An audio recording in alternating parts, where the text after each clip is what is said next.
বিসমিল্লাহির রহমানির রহিম। আমি ডাক্তার জাহাঙ্গীর আলম স্বপন, মা হোমিওপ্যাথি চেম্বার থেকে সকলকে জানাই আন্তরিক সালাম। আসসালামু আলাইকুম ওয়া রাহমাতুল্লাহি ওয়া বারাকাতুহু।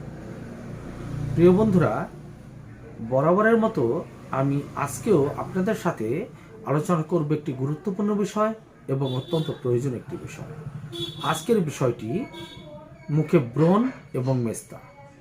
এটি আলোকে কয়েকটি হোমিওপ্যাথি ঔষধ নিয়ে আলোচনা করতে চাচ্ছি। প্রিয় বন্ধুরা, আপনারা জেনে থাকবেন আজকাল সমাজে আমাদের ফাস্টফুড, কৃত্রিম জাতীয় খাবার, অতি সার কীটনাশকের খাবার এবং অতি রাত্র জাগরণ, পানি কম খাওয়া, চিন্তা ভাবনা, স্ট্রেস বেশি হওয়া, এর থেকে আমাদের সাধারণত ব্রণ এবং মেস্তা হয়ে থাকে। এছাড়া মহিলাদের বাচ্চা প্রসবজনিত সমস্যা, জরায়ুঘটিত সমস্যা, মিঞ্চের বিভিন্ন সমস্যার কারণেও ব্রণ এবং মেস্তা হয়ে থাকে। তো সেই ক্ষেত্রে আমি কয়েকটি হোমিওপ্যাথি রেমেডি এবং তার আলোকে সুফল আলোচনা করতে চাচ্ছি। প্রিয় বন্ধুরা, আমরা প্রথমেই জেনে নেই আমাদের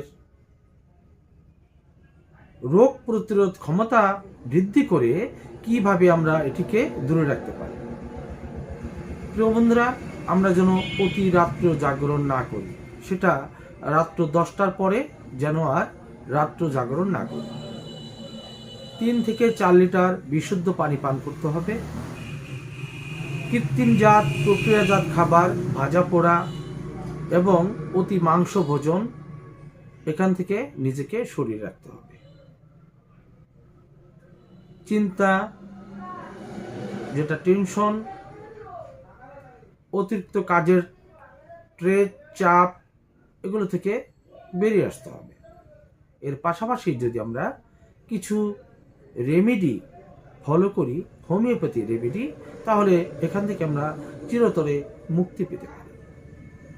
তো প্রথমেই আমি যে ওষুধটির কথা বলবো, সেই ওষুধটির নাম হলো নাক্স ভূমিকা। এই ওষুধটি কাদের ক্ষেত্রে আমরা প্রয়োগ করতে পারি এবং অত্যন্ত সুফল পেতে পারি?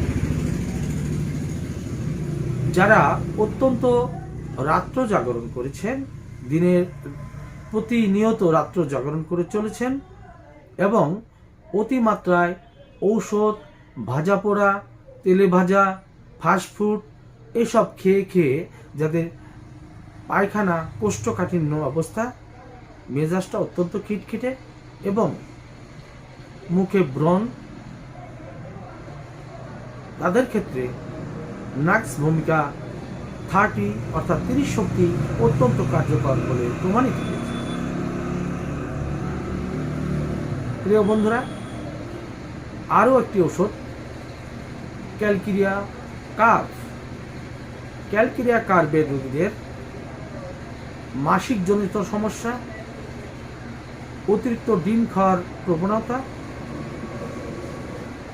ভীতু টাইপের এবং যাদের মাংসপেশি অত্যন্ত থলথলে, যাদের মাসিক স্রাবের নিয়মিত অনিয়মিতা রয়েছে, তাদের ক্ষেত্রে ক্যালকিরিয়া কার্ভ হতে পারে একটি উৎকৃষ্ট ব্রণের চিকিৎসার ঔষধ। এর সাথে আমরা যে কোনো ছেলে এবং মেয়েদের যদি ব্রণ হয়, সেক্ষেত্রে ক্যালকিরিয়া পিক অর্থাৎ ক্যালকিরিয়া পিকেটা নামে একটি ওষুধ রয়েছে, সেটিও ব্যবহার করতে পারি। প্রিয় বন্ধুরা, এর পাশাপাশি আমরা রক্তটাকে একটু ফিল্টারাইজ করার জন্য, অর্থাৎ রক্তের মধ্যে যে পলিউশন, এটাকে দূরীভূত করার জন্য বারবারিস অ্যাকুইফাইলাম মাদার, বারবারিস অ্যাকুইফাইলাম মাদার ব্যবহার করতে পারি। সেই ক্ষেত্রে মুখের ব্রণ চলে যাওয়ার পাশাপাশি যদি আমরা বারবারিস অ্যাকুইফাইলাম মাদার অলিভ অয়েলের সাথে মিশ্রিত করে এক্সটার্নাল অর্থাৎ চামড়ার উপরে স্বাভাবিক ম্যাসেজ করে 2 বেলা ব্যবহার করি, এতে করে ব্রণের কালো দাগ, মেস্তার দাগ এগুলো দূরীভূত হতে পারে। তো প্রিয় বন্ধুরা, এরপরে হজম শক্তির দুর্বলতার কারণে যদি কারো ব্রণ হতে পারে, তাহলে সেক্ষেত্রে আমরা অনেক ক্ষেত্রে লাইকোপোডিয়াম ব্যবহার করতে পারি। এছাড়াও অগণিত ওষুধ রয়েছে হোমিওপ্যাথিতে ব্রণ এবং মেস্তা চিরতরে দূর করার জন্য। আমরা এখানে ঔষধ সেবনের পাশাপাশি হাইড্রাস্টিস মাদার, এটা যদি আমরা আমাদের মেস্তা যে কথা বলা হয়, মেয়েদের সাধারণত বাচ্চা প্রসবের পর মুখের 2 পাশে অর্থাৎ নাকের 2 পাশে চোখের নিচে অত্যন্ত বিশ্রী আকারের মেস্তা হয়ে থাকে। সেক্ষেত্রে আমরা হাইড্রাস্টিস মাদার অলিভ অয়েলের সাথে অথবা পিওর নারিকেল তেলের সাথে মিশ্রিত করে ব্যবহার করলে অনেক অংশেই সুন্দর ফলাফল পেতে পারি। পাশাপাশি আমরা বারবারিস অ্যাকুইফেলাম মাদার, সেটিকে সেবন করতে পারলে রক্ত পরিশোধনের মাধ্যমে আমাদের এটা স্থায়ীভাবে সমাধান পেতে পারি। পাশাপাশি আমাদের একটি বায়োকেমিক মেডিসিন রয়েছে যেটির নাম ক্যালিমিউর।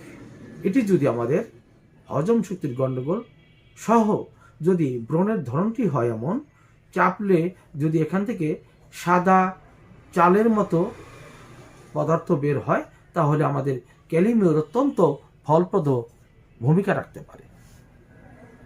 প্রিয় বন্ধুরা, আসলে আমাদের হোমিওপ্যাথি মেডিসিন কোনো স্পেসিফিক রোগের উপরে নির্দেশ করে না। একটি রোগীর মানসিক, চারিত্রিক এবং সর্বদেহিক অবস্থা নিয়ে যদি আমরা একটি রোগীকে চিকিৎসা দিতে পারি, তবেই 100% সেই রোগীটিকে সারিয়ে তুলতে পারব। পরিশেষে বলতে চাই, আমাদের প্রতিদিনের লাইফস্টাইল অর্থাৎ 10টার মধ্যে ঘুমোতে যাওয়া, 5টার মধ্যে ঘুম থেকে ওঠা,